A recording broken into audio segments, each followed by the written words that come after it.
नमस्कार, आप देख रहे हैं न्यूज 4 नेशन और मैं हूं प्रियदर्शन।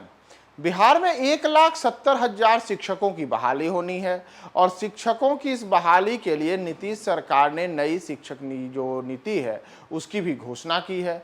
लेकिन इन सब के बीच अब यह सब विवादों में है। शिक्षक एक और सड़क पर धरना प्रदर्शन कर रहे हैं तो दूसरी ओर बिहार में इस शिक्षकों की भर्ती के लिए बीपीएससी ने परीक्षा की प्रक्रिया की शुरुआत भी कर दी है।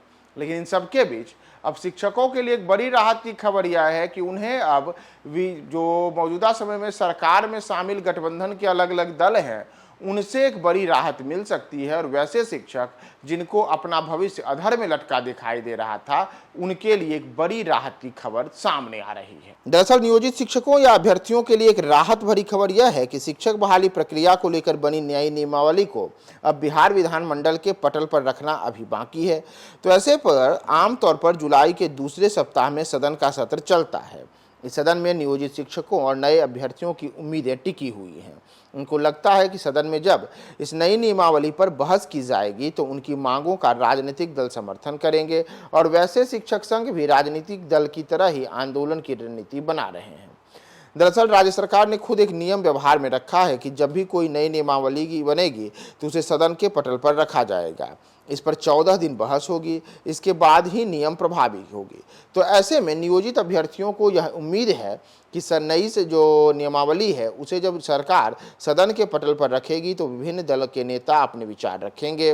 वैसे दल जो मौजूदा समय में सरकार की इस नई नियमावली का विरोध कर रहे हैं, तो ऐसे में इन दलों का प्रतिनिधित्व करने वाले लोग जब पटल पर अपनी बात रखेंगे तो वे नियमावली का विरोध करेंगे, जैसे बातें शिक्षक कर रहे हैं।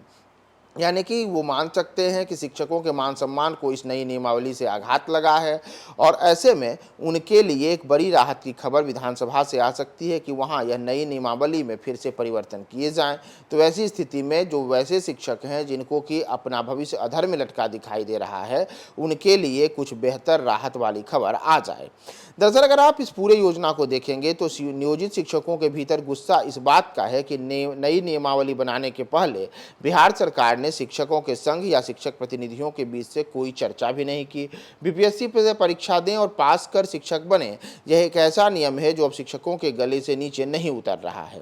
नियोजित शिक्षक तो अब तक प्रारंभिक परीक्षा, बीएड और फिर टीईटी परीक्षा से गुजर चुके हैं।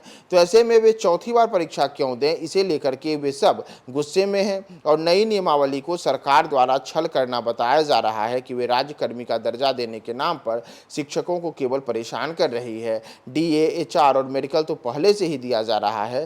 तो ऐसे में अगर राज्यकर्मी जिनकी सेवा 30 वर्ष की है उन्हें जो 10 साल का प्रमोशन मिलता है उसका जिक्र भी इसमें नहीं है।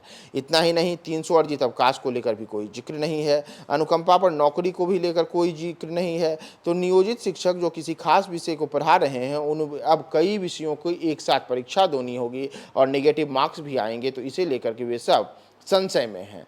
इसी वजह से अब शिक्षकों को लग रहा है कि जब अब ये पूरा का पूरा जो नई शिक्षक नियमावली का प्रारूप है इसे सदन के पटल पर रखा जाएगा तो सदन के पटल पर रखने के दौरान वहाँ जो वैसे दल हैं जो अब तक शिक्षकों के लिए उनके समर्थन में आवाज़ बुलंद कर रहे थे वे नीतीश सरकार की नई शिक्षक नियमावली का विरोध करेंगे। मसलन अगर आप देखिएगा तो सरकार में जो शामिल दल हैं उनमें 7 में से 5 दलों ने इसका विरोध किया है, यानी कि कांग्रेस, हिंदुस्तानी अवाम मोर्चा और वामपंथी दलों ने नई शिक्षक नियमावली के विरोध में बयान जारी किया है।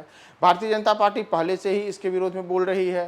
तो शिक्षकों को उम्मीद है कि इन सब के विरोध को देखते हुए नई शिक्षक नियमावली पर अब पेंच फंस सकता है और नीतीश सरकार इस पर पांव पीछे खींच सकती है। लेकिन देखना महत्वपूर्ण होगा कि क्या शिक्षकों की उम्मीद अब विधानमंडल के पटल से पूरी होती है या फिर उनको जो अपना भविष्य अधर में लटका दिखाई दे रहा है वही होगा। क्या होगा शिक्षकों का भविष्य, अब यह तो विधानमंडल के सत्र से ही पता लगेगा। हम आपको तमाम अपडेट्स बताएंगे। आप हमारे साथ बने रहे न्यूज 4 नेशन पे।